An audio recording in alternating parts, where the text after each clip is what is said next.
Good evening, good afternoon, or good morning to everybody, depending on where you are. Let me start with some housekeeping rules. As you may see, this event is being recorded. Now you can turn off your camera if you don't want to be recorded.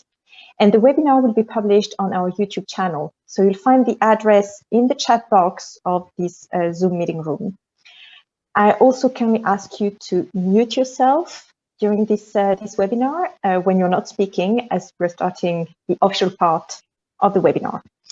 So welcome to this webinar, which is entitled, Is Multilateralism Fit for Purpose? My name is Emmanuelle Ganne. I'm Senior Analyst in the Economic Research and Statistics Division of the World Trade Organization, and I will be chairing this event. Now, I spent a few years in the DG's office of the WTO under Pascal Lamy, where I followed issues related to global governance. So needless to say, the topic of today's webinar is of great interest to me. Now, today we'll be talking about multilateralism. A bit more than 5 years ago, in September 2015, world leaders adopted the Sustainable Development Goals, SDGs, at the UN General Assembly. Now, the SDGs are a set of 17 interlinked goals designed to be a blueprint to achieve a better and more sustainable future for all, with 2030 as a target date. The adoption of the SDGs created immense hope, but meeting them has not been an easy task, and international organizations have sometimes been criticized for not living up to their mandate. So what needs to be done? How can collaboration between international organizations be strengthened?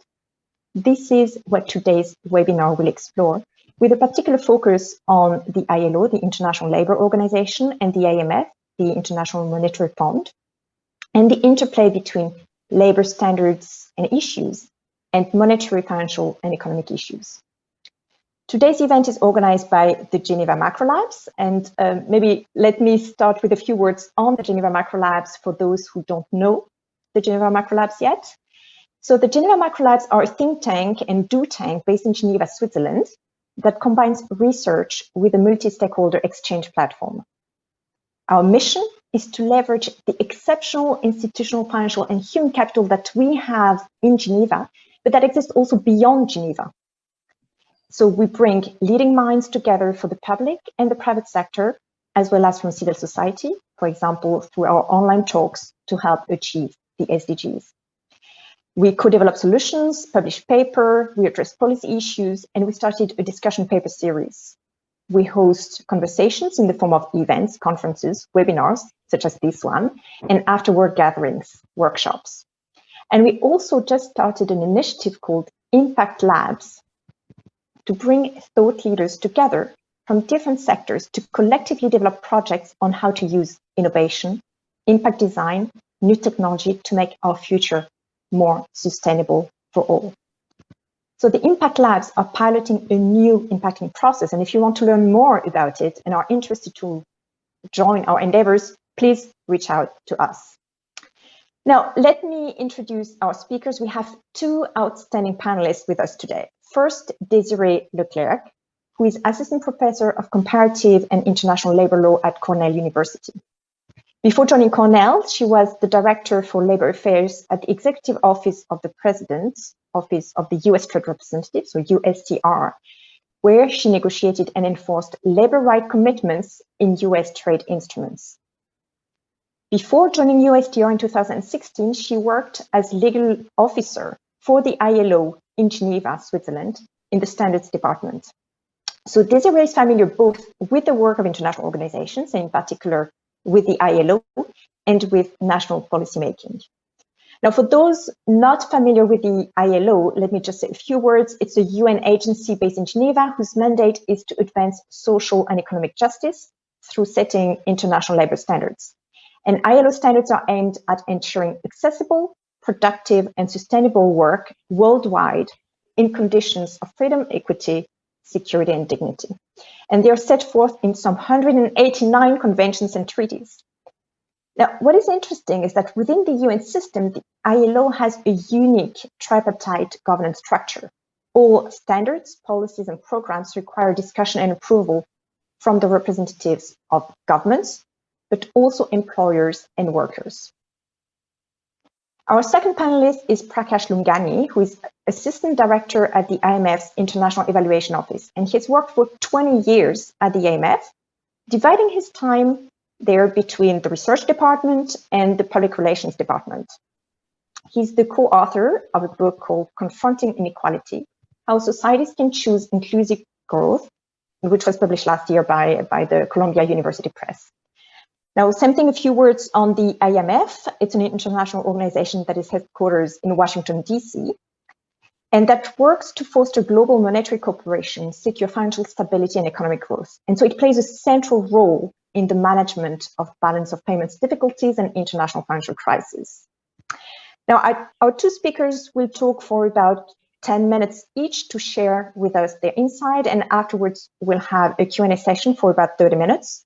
So you can post your questions right away as the speakers are presenting, but you're also welcome to share your comments and questions in the Zoom chat during the Q&A. So the Q&A session will be moderated by Ekkehard Ernst, who is president at the Geneva Macro Lab. And Ekkehard will either give you the floor directly to ask your question to one of the speakers, or will summarize similar questions. And about 2-3 minutes before the end, I'll turn back to our speakers to ask them to share with us their final thoughts. So please stay with us until the end.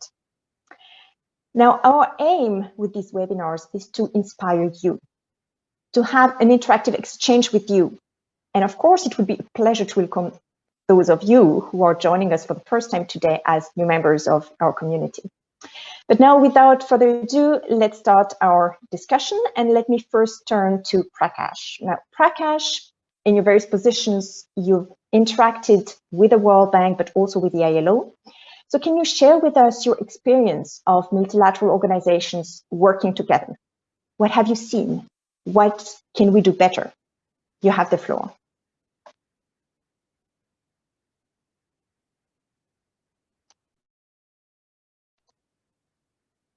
Prakash, are you with us? Yes, sorry, I was muted. Okay, okay, fine, you have the floor. Thanks, Emmanuelle, and thanks to Geneva Macro Labs and to Ekkehard for this invitation to take part in this discussion. Let me stress at the outset that I'm taking part in a personal capacity, so my remarks should not be attributed either to the IMF or to its independent evaluation office. So by way of answering your question, Emmanuelle, I will take you through a few slides where, as you will see at the end, I will talk a little bit about the experience I've had in trying to foster better collaboration between the ILO and the IMF. But let me just set the background for that by saying that, as we know, the purpose of the multilateral institutions is, in a sense, to foster globalization by kind of providing the missing links between what nation states do by linking them together. I'm trying to advance my presentation, but it's not happening. Okay, oops. I think it takes me to the end, but okay. I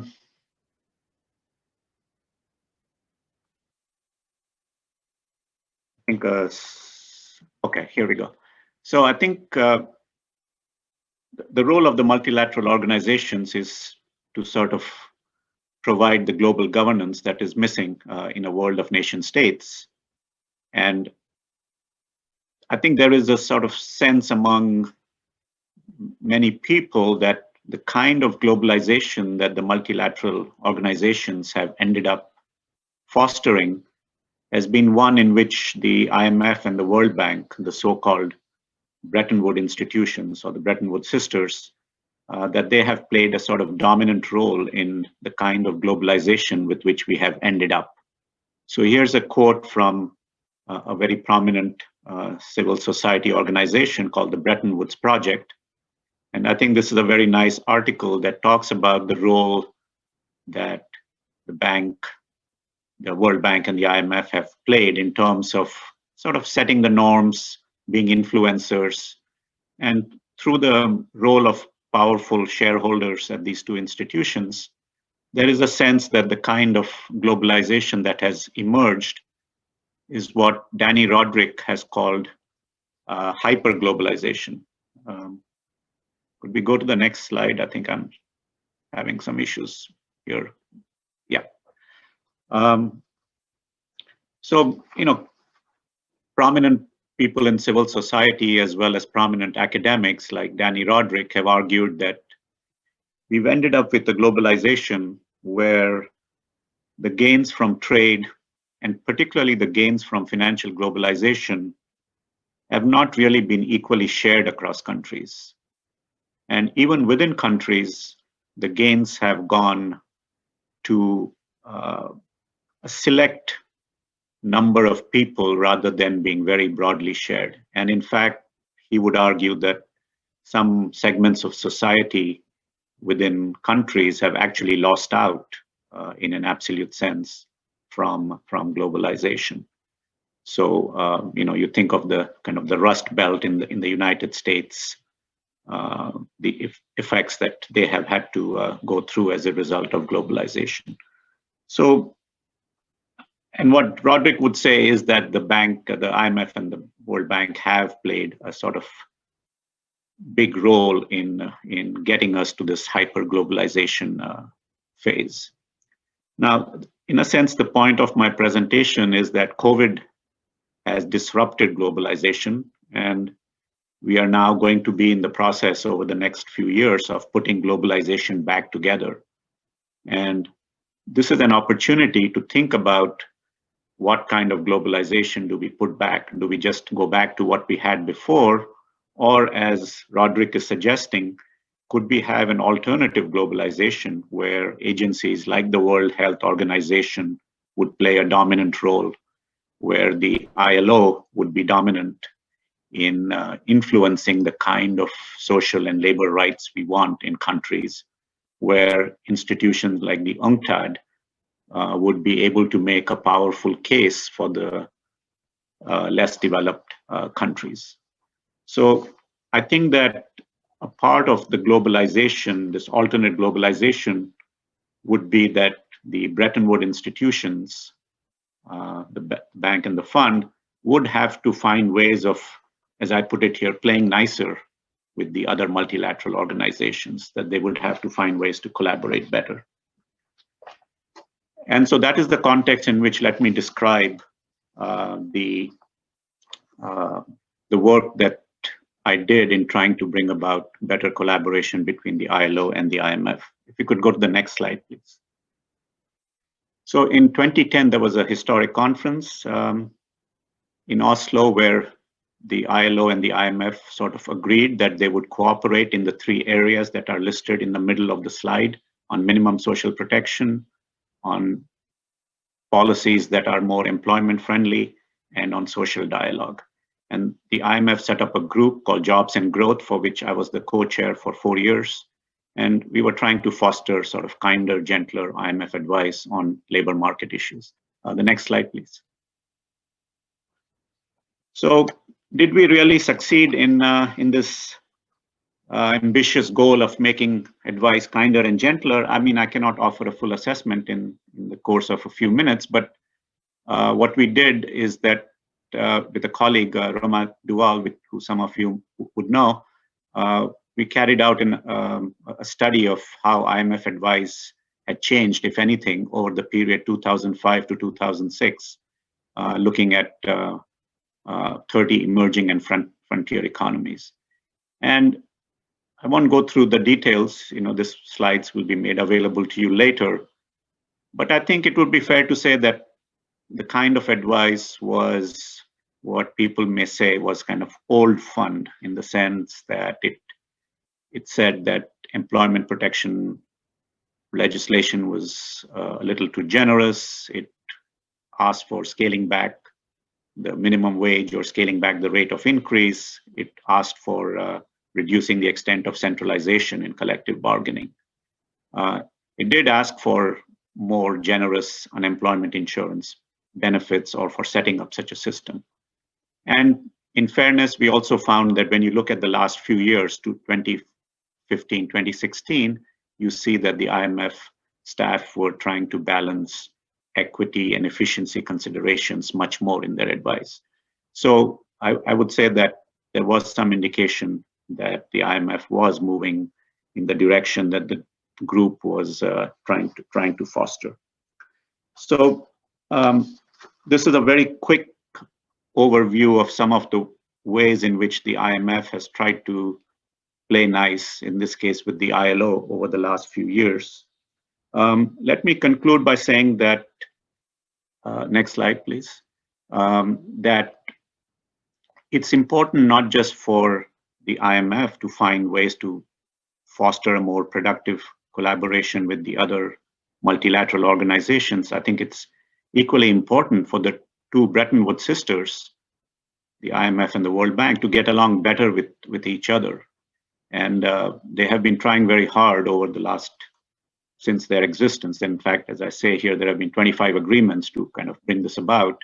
But it's particularly important now because the IMF has gone increasingly into areas like gender issues, inequality, climate change, various other macro structural reforms like infrastructure and so on, which are all, in a sense, the turf of the World Bank.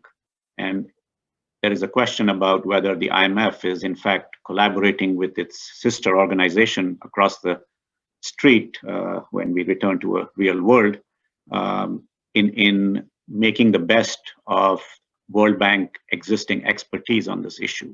So again, I will not answer this question, but do a little bit of promotion for our next report, which is coming out later this week or next week, which talks about how well the two Bretton Woods sisters have been getting along. So let me stop it at there. Thank you. Thank you very much, Prakash, for a very interesting presentation, very interesting insights into IMF and ILO collaboration and the growing importance of such collaboration, not only with the ILO, but also with the World Bank. Now, let me turn to our second speaker, Desirée. Now, Desirée, you've recently done some research comparing ILO, IMF, World Bank, COVID-19 activities, which provides fascinating insights into the challenges of coordination or lack thereof. So I won't say more. The floor is yours, Desirée. Thank you very much. I'd like to give my thanks to you and to Geneva Macro Labs and Ekkehard for the kind invitation to join your community today.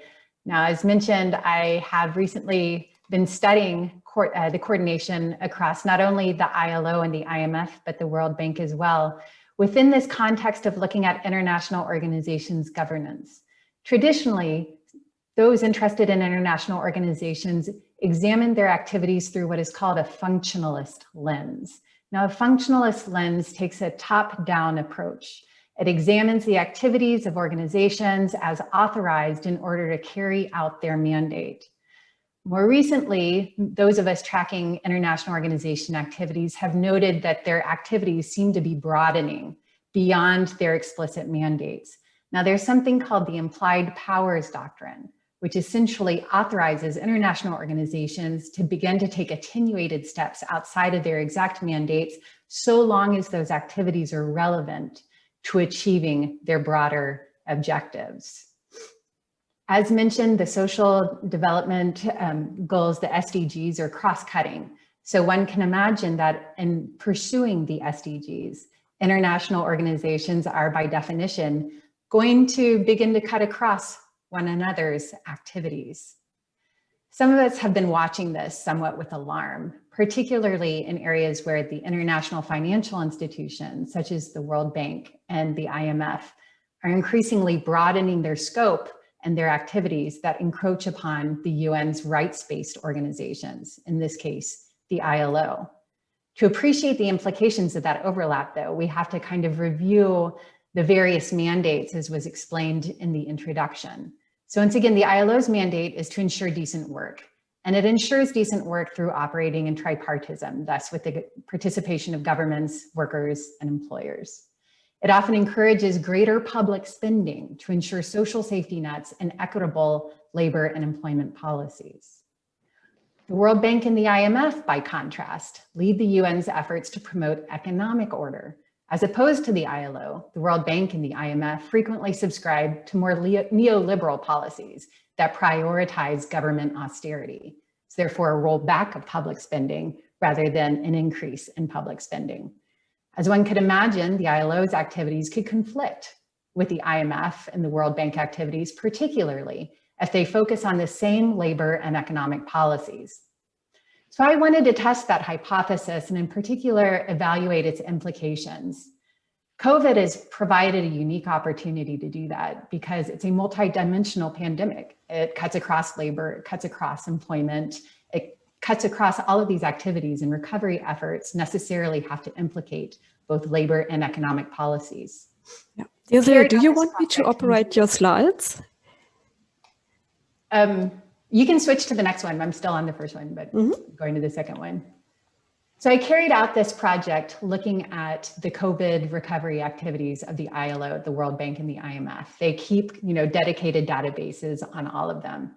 I found that of the three organizations, the same policies and activities were carried out across 41 recipient countries. Of those projects, there were 4 common labor-related policies, so occupational safety and health, labor laws, legislation, wages and employment benefits, and income-related tax. I borrowed from a typology that was first advanced by Hare and Chia in 1995. So I therefore looked to see whether or not those activities could be classified as complementary, inconsistent, or incompatible. And I'll explain further what I mean as we go along. So next slide. So first, the good news. I found that 100% of the policies touching on occupational safety and health were compatible. So most commonly, the IMF didn't really get into OSH policies, but the ILO and the World Bank heavily did. One example of how these policies were complementary is carried out in Bangladesh. So the World Bank is providing PPE and guidance, and it incorporates the WHO's procedures. And they're doing so in the sector of healthcare workers. The ILO is providing PPE and guidance concerning WHO procedures. They're doing it in local garment factories. So the reason why this is complementary is they're all incorporating WHO policies, but at the same time, it's not duplicative. They're choosing different sectors in which they carry out this activities. I think this is global governance at its best. Can you go to the next slide? So the next slide shows inconsistent labor policies. And by inconsistent, I mean that there's direct overlap of the policies that may or may not contrast. It's a little preliminary to assume that there's going to be a direct contrast, but on the other hand, things aren't necessarily looking promising. This happened most frequently across ILO and World Bank projects. In fact, 12 of the recipient countries targeted the same labor laws. The World Bank in particular really stresses the rule of law and its activities. So therefore, it's going to operate under staticity. It incorporates the particular labor laws as they stand at the time of the activity. Meanwhile, the ILO is working with many governments to revise these labor laws and to do so through tripartite consultation. So one example is in Georgia. The World Bank, under its safety guidelines, is committed to implementing the current national labor code. At the exact same time, the ILO is also in Georgia, also working with the government. Its project aims to revise that same labor code. So on the one hand, the government is committing to the World Bank that it's going to uphold its labor code, while on the other hand, committing to the ILO that it'll work with its social partners in revising that same labor code. Can you go to the next slide, please? So then we come to the incompatible policies, and I found this most frequently across ILO and IMF projects. In fact, nearly a quarter of the projects in the short term show that they will be incompatible, and about half indicate that they may be incompatible in the long term. In particular, I noticed that within the terms of the COVID-19 lending arrangement, the IMF would have incorporated by reference a pre-pandemic loan arrangement. And in that pre-pandemic loan arrangement, there will be some form of conditionality, where in order to receive the loan, the government has made express commitments with respect to its policies. And those policies would include labor legislation, income tax, or employment benefits. The bigger red flag is in the longer term, where projects stipulate that governments have to return to these IMF structural adjustment programs, quote, as soon as the pandemic recedes. This is in stark contrast to the ILO's projects, which encourage further public spending, both in the short and longer terms. Can we go to the next slide, please? One example of this is in the Central Africa Republic. So the IMF has recently approved a $38 million RCF, this is its COVID rapid credit facility loan disbursement, and it was approved within the terms of the RCF. One of the reasons was because the authorities committed to continue implementing the policies and structural reform and its previous loan arrangement. When I looked into the terms of the previous loan arrangement, peppered throughout it were references to a cap that the government would adopt, a cap on fines for employers that committed labor violations. So just for those of you unfamiliar with labor law, the more you lower the obligations of employers, you're also lowering the protections of workers. At the same time, the ILO is in the Central African Republic. Its program, and this is kind of sad, its program is to strengthen the capacity of workers to benefit from the existing labor code. So the ILO is trying to teach workers how to use the current labor laws to strengthen their protections, while the IMF is giving $38 million under the assumption that those labor protections are going to be reduced. Keep in mind that the ILO provides no cash, so the government is faced with $38 million in commitments or $0 in protections. Can we go to the next slide, please? So I won't get into the details because I don't have time, but maybe we will in the question answer. But I propose that there be an ex-ante coordination. Prakash provided some great examples of how voluntary coordination can help move the needle. But just as it can help move the needle, because it's voluntary, organizations can opt not to cooperate. So I would advance an ex-ante coordination that was mandatory. So it requires the organizations to come to the table. It could be operated through a resident coordinator system that I can explain if we have time. And the negotiations would take place by the organizations on a project by project level. I'm not as optimistic as many in thinking that at some point we're going to gel the mandates of the IMF and the World Bank and the ILO. But I do think that if we can bargain and negotiate based on a country by country level, we can find some commonality, or at least make sure that projects are deliberate so that they're not overlapping and inconsistent without due attention. So that's all for me. Thank you. Thank you very much, Desirée, for a very interesting and concrete presentation. Now, a couple of questions to you both before I give the floor to Ekkehard for the Q&A. You both flagged in your presentations the difficulties for international organizations to cooperate and to act in a coherent manner. Now, ultimately, national governments also have a key role to play, and IOs are, some more than others, driven by the members who are national governments.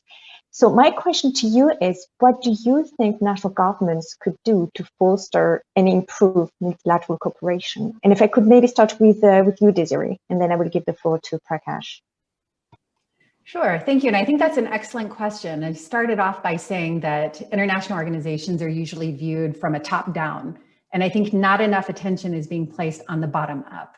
So my paper actually advances more thinking about what role governments have as members of the ILO and as executive directors on the committees of the IMF and the World Bank. The governments are actually the ones that drive the policy. On the other hand, it's also the governments that stand to receive conflicting and inconsistent advice and resources. So they're both the drivers and the victims of an incoherent legal system.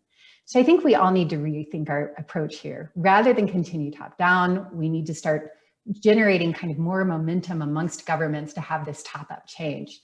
I propose that the same government members that are receiving this inconsistent advice push for this new mandatory system. Because without government-led initiatives, these organizations not only will not advocate for it, they cannot, because they are member-driven organizations. Thank you very much, Desirée. Prakash, do you have any thoughts to share with us on this? I mean, I agree with much of what Desirée said. I think, it's the tax money of the citizens of these countries that is funding the multilateral organization. So I think it really is not acceptable that the multilateral organizations cannot provide value for that taxpayer money. So if there is coherence, as Desirée has demonstrated, and I think it's really for the national governments to call in all the multilateral organizations and say, well, all of you come on the same week and tell us how your plans add up to help us achieve the SDGs, which, as you correctly said, Emmanuelle, are really the focal point that we should keep to see whether we are making progress. You know, by 2030, all kinds of promises have been made. 2030 is not very far away. It's a decade away, and I think it would be good if national government said, well, we're only 10 years away. You guys are all supposed to be helping us meet the SDGs. Please come in the same week and tell us how you're going to help us do that. I think I would very much like to see governments do that. Just maybe to add here, that would actually mean that they agree within a national government. What we've seen at the WTO when it comes to WTO-ILO relationships is that sometimes they defend opposing positions at the ILO and WTO. Yeah, but, absolutely. I think a part of this will require coherence within some national governments. Yeah. Desirée, a very last question to you before we move to the Q&A, because I know you worked at USTR.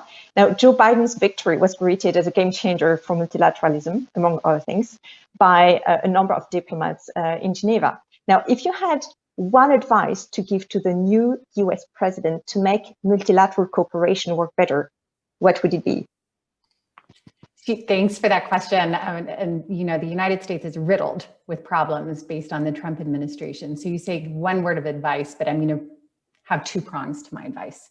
The first is that it's better to be a hypocrite than it is to be a free rider.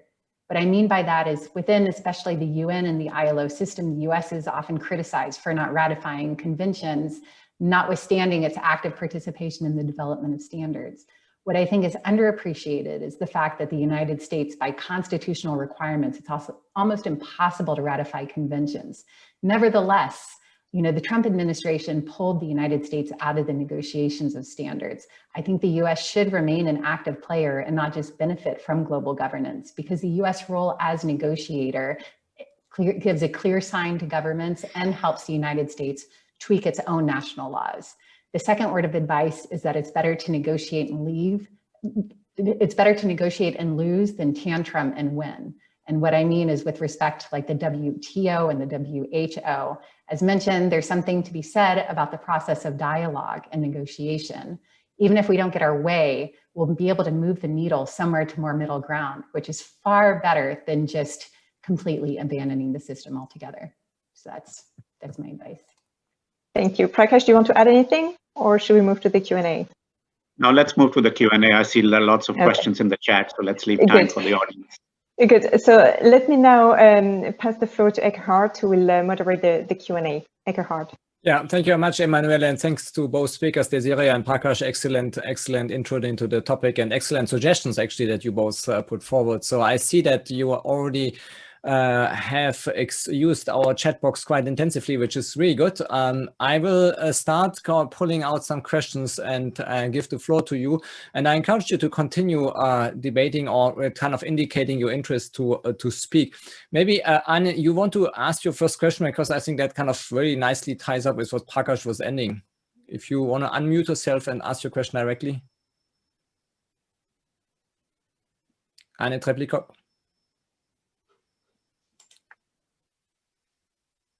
Otherwise, I can do it for you if you prefer. So it's working now? Yes, it is working. Perfect. Okay, fine. Yeah, thank you very much. There was an event organized by the ILO in 2019, which brought together a lot of people from different organizations around the theme of law and social justice, or law for social justice. At the sort of toward the end of that event, there was a signal sent by representatives of the IMF from their legal department that the IMF would be open to concluding a sort of a framework agreement with the ILO, which this type of agreement has been concluded, for example, with the OECD and with many other organizations, WHO, whatever. And I'm just wondering if there was any follow-up to that. Is there now a cooperation agreement between the two organizations? And if not, why not? Thank you. Thank you. Prakash, you want to start? Yeah, since this is on the record and will go on YouTube, let me be a bit careful. To my knowledge, there is not such an agreement. It could just be that it was overtaken by other events. So to my knowledge, that has not happened. I mean, I wouldn't read too much into whether or not that has happened. I think what has remained the case is that ILO-IMF cooperation has been better than it was in 2010 when the Oslo conference happened. So I think the institutions have not obviously, come to a full meeting of the minds, because there are differences in culture and in kind of the DNA of the institutions. I think the ILO, as Emmanuelle and Desirée were saying, remains kind of a rights-based, standard-based institution. The ILO and the IMF's DNA is more still efficiency-based. So I think in a practical sense, they have, I think, come together, not obviously fully, and I don't think that's realistic to expect that will happen.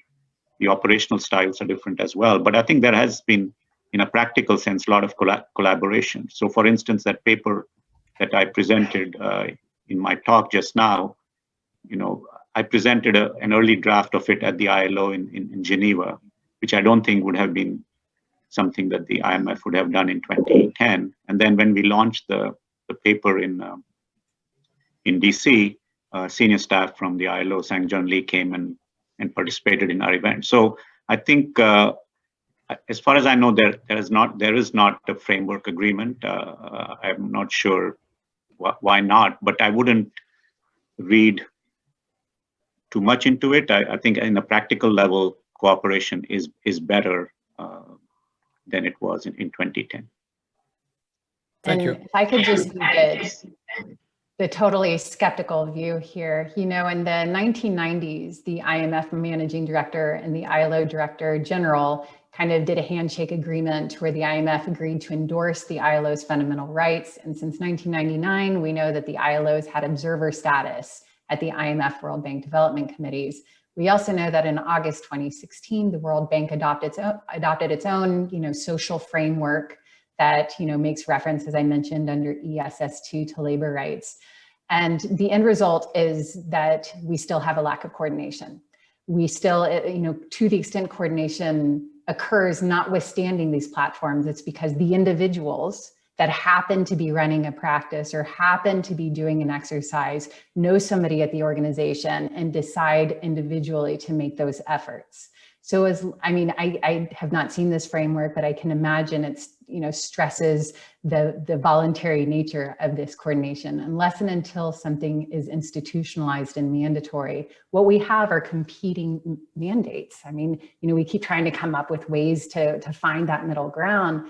But ultimately, unless these organizations are required to sit down at the table, we're going to continue to see this incoherence in our system.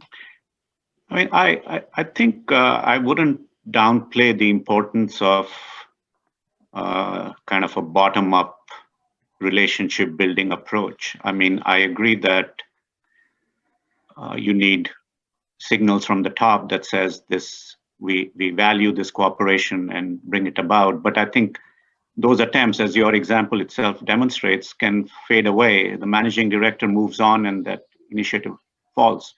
So I think the kind of thing that at least I tried to do when I was heading the jobs in growth working group was not just say, well, our bosses have told us to do this, but to have genuine interaction of individuals in different social settings, in different, informal workshops and so on. And Ekkehard has participated in many of them.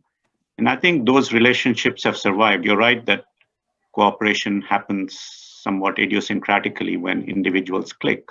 But I wouldn't minimize the importance of that. The fact that I'm here today is because I know Ekkehard. If, and we've kept up a friendship for a long time. And I think those relationships matter, and they subtly influence people's thought and what they say. And I think many of us who have interacted with the ILO for the last few years are now more careful in how we couch things and what we say and what we think. So I think you need a bit of both. You need guidance from the top, and a framework agreement would help perhaps, but without the kind of bottom-up relationship building and the change of minds at the bottom, you're not going to achieve cooperation either. Thank you.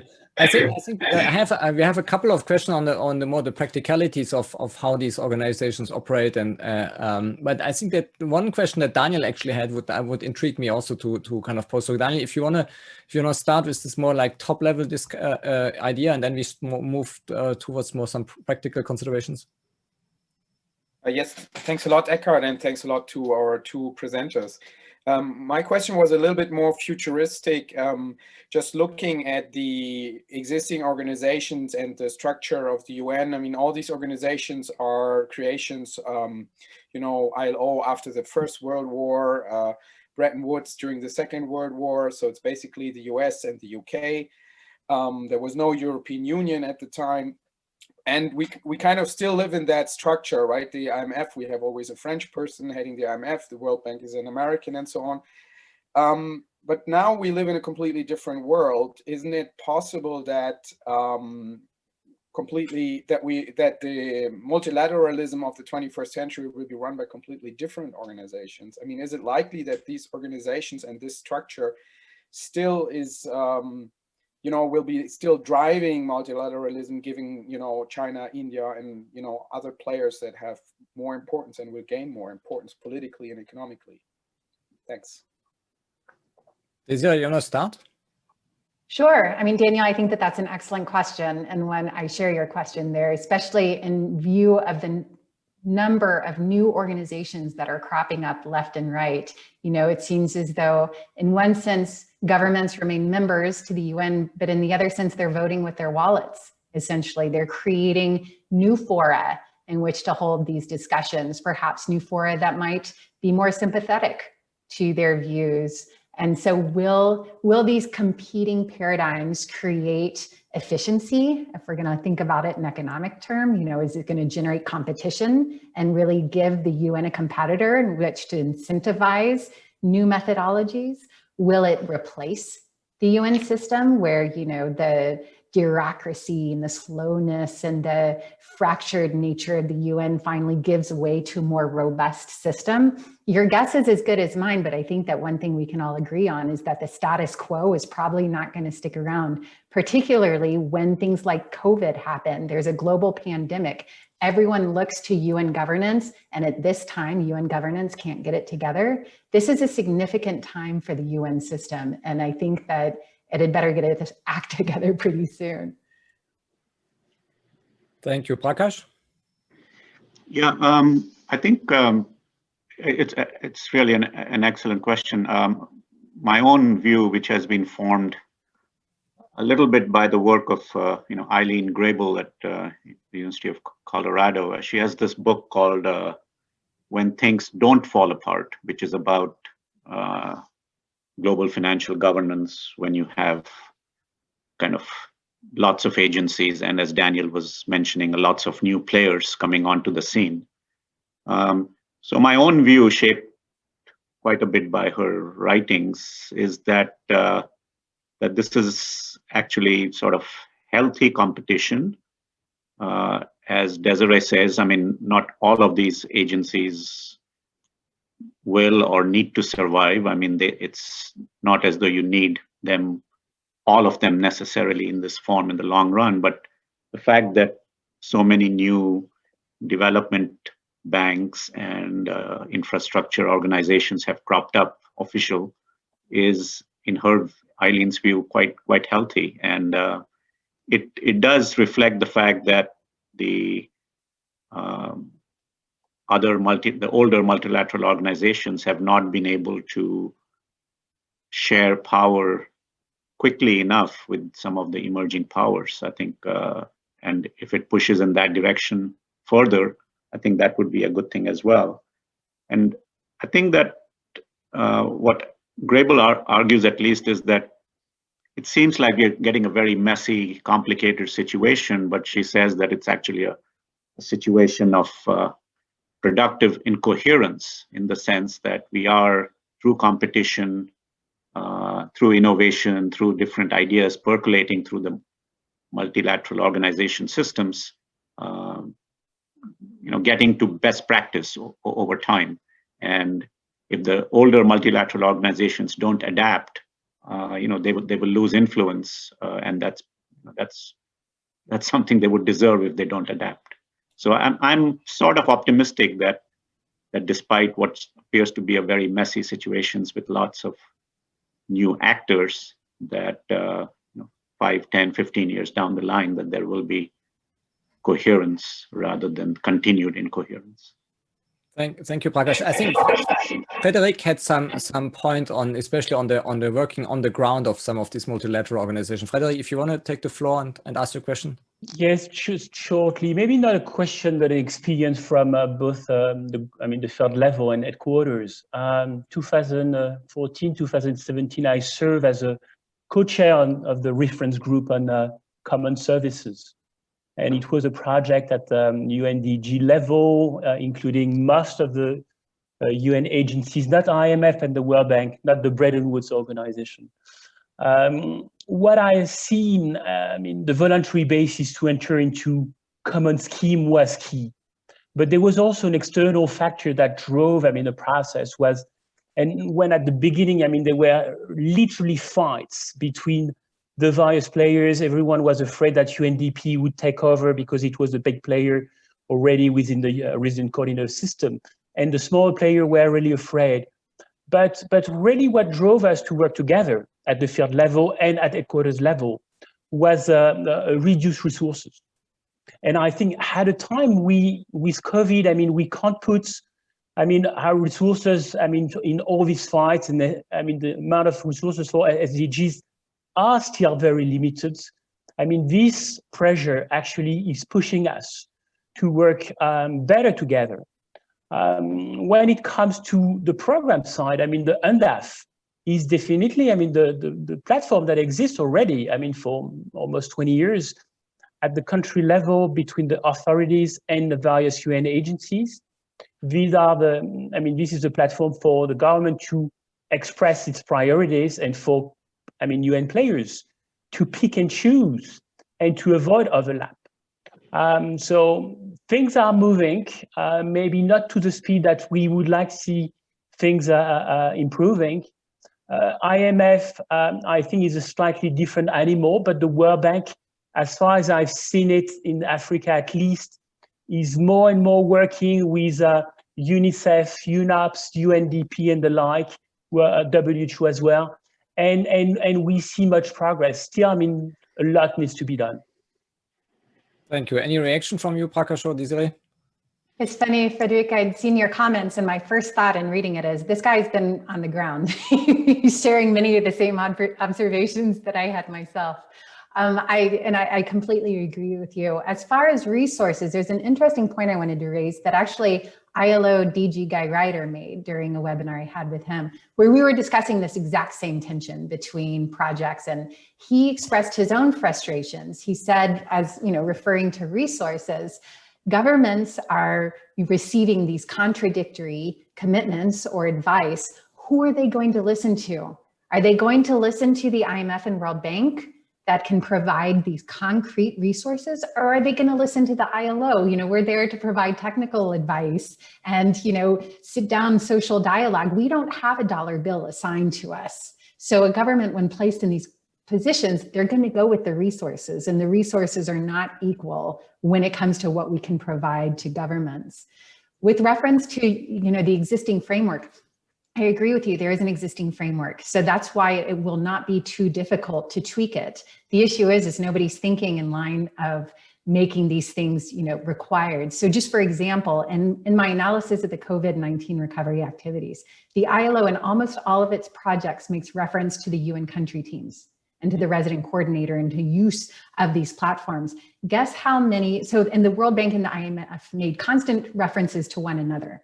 Guess how many references they made to the UN country teams or the UN efforts? Probably few, yeah. Try zero.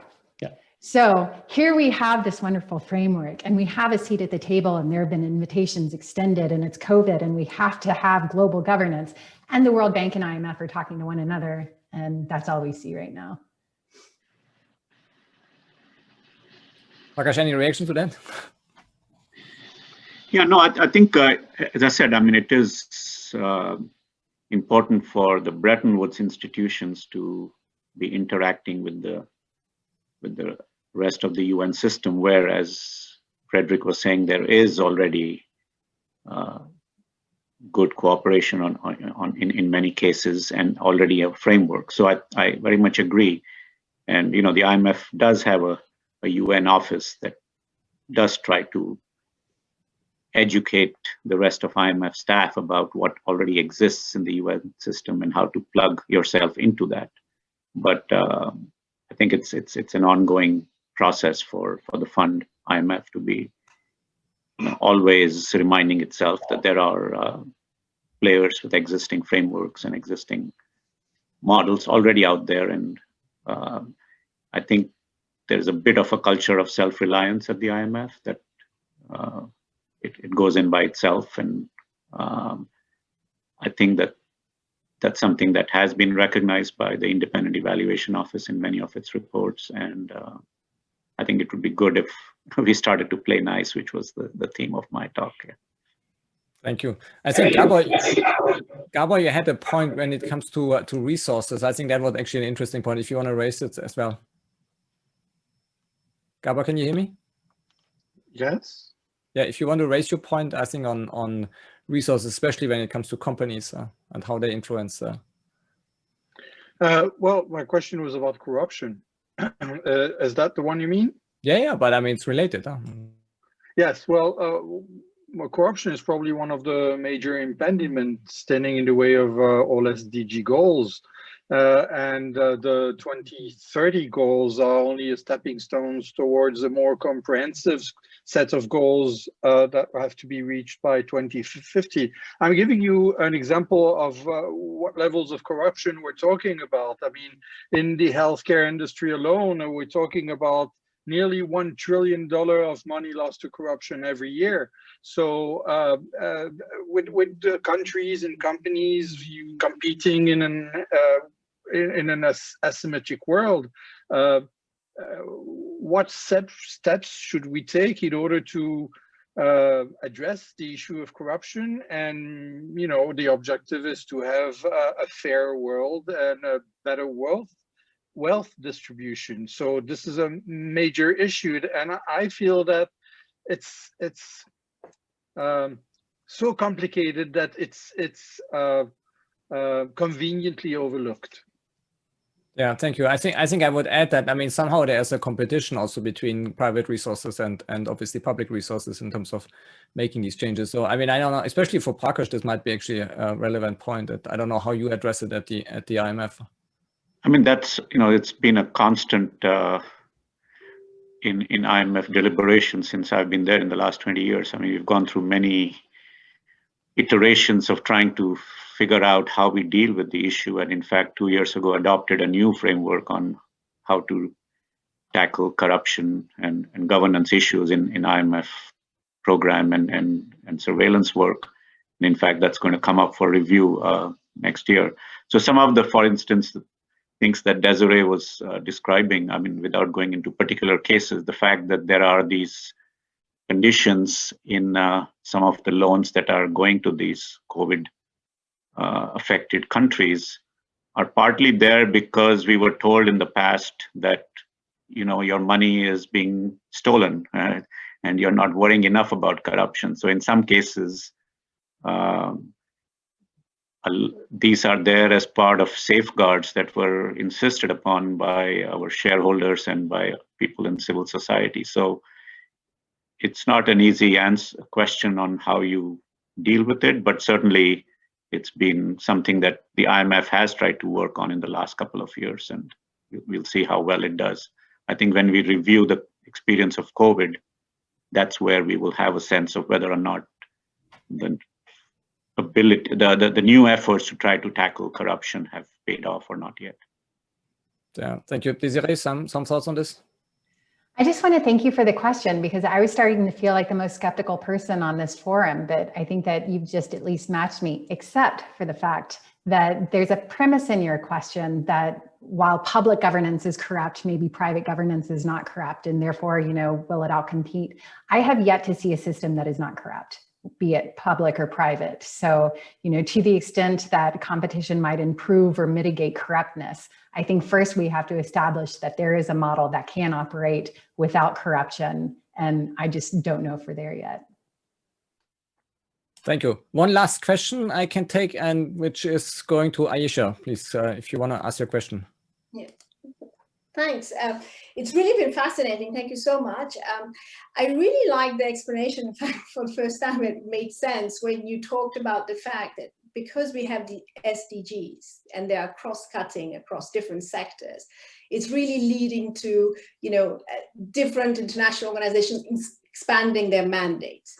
Now, having also been from a business background, I think one of the key things we say in business is if you want something done, make sure you give clear accountabilities and you make people responsible.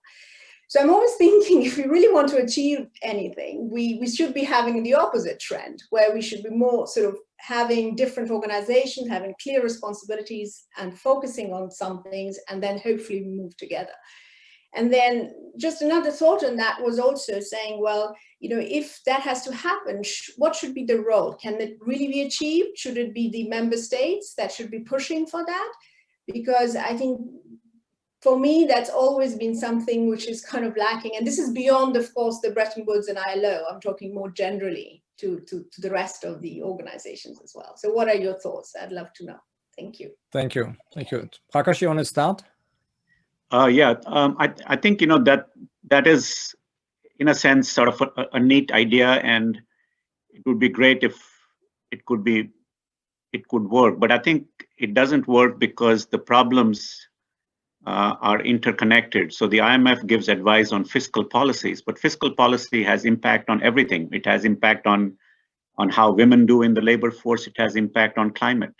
So the fact that the IMF has moved into all these areas of gender inequality and climate is partly, it's not mission creep, to be honest. I mean, everybody is busy 100% of the time. And the IMF has gotten into these areas because increasingly the governments tell us, well, it used to be in the old days that you could tell us about fiscal policy and we didn't have to consult everybody else. But now it's having a major impact on climate, and we have to listen to what the UN and the World Bank tell us as well. So I think the reason that things are getting interconnected and agencies are, in a sense, stepping on one another's turf is because each policy now is having a clear impact on many other things. So I think it's a good solution in its principle, but I don't see how we would achieve it. So I think, unfortunately, you have to find a way of bringing all the agencies together. And as Desirée her clear examples point out, I mean,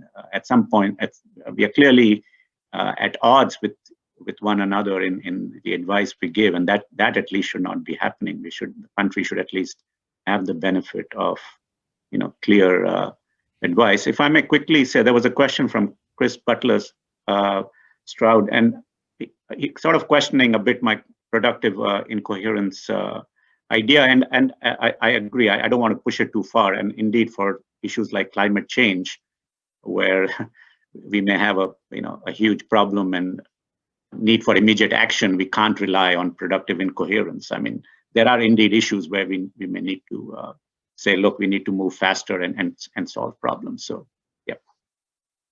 Thank you, Desirée. I would only quickly add that, within each organization, and in particular, the World Bank and IMF, I think are leading efforts in this area, there are independent evaluation mechanisms. So the organizations have established kind of an internal auditing system that holds them accountable Now, under their own mandate, so it's not like an independent evaluation group will incorporate the ILO standards, but nevertheless, there have been efforts to ensure that within their own mandates, that they are doing a responsible job. So could we broaden this type of evaluation to be more holistic? I mean, I think that that's an interesting idea, at least. Thank you. Thank you very much. I'm sorry to run over a bit, but this was a fascinating discussion, and I hand it back to Emmanuelle. Thank you. Thank you, Ekkehard. And yes, a big thank you to our speakers for a very rich and interesting discussion indeed. Now, before we close, I just wanted to ask our speakers to share a final thought with our audience. So no more than 30 seconds. If you could tell us in 30 seconds, what is the one thing that should be done in your view to make multilateral cooperation work better? Desirée, do you want to go first? Sure. So Francis Maupin of the ILO once predicted that the type of reform that's needed will never happen. He says, quote, without a catalysm, the kind that gave rise to the ILO in 1919 or to the UN in 1945. Well, guess what? Now we're in a pandemic, and never waste a good crisis. So this is a catalyst event. And I think that this will provide us the means to take the type of reforms necessary so long as the right people are listening. So don't waste good crisis. Prakash? I think you asked Desirée to give advice to Biden. You didn't give me the same chance, but I'll take it now. I think don't ignore the distributional impacts of policies. I think there's a tendency to say that Trump and Brexit and other things happened because people are not thinking of their own good. But I think we should listen to the fact that globalization has benefited many, but not all. And I would encourage him to take that point seriously. Good. Thank you very much for that piece of advice. So thank you very much to all of you, to the participants and to our speakers today. Our next event will take place next Wednesday at the same time. So from 6 p.m. to 7 p.m. Central European time, Geneva time. And it's entitled A Sustainable Future, Driving Value While Avoiding Impact Washing. The speakers will be Walid Al-Sakaf of Interblock and Sonia Hout of Novartis. So thank you very much. We're, of course, looking forward to stay in touch with you. So share with us your feedback, reach out to us through social media, drop us a line over email. And as already mentioned, all our webinars are available on our YouTube channel. And I believe that Renate put the link in the chat box. So thank you very much and see you again soon. Bye. Bye-bye. Thank you.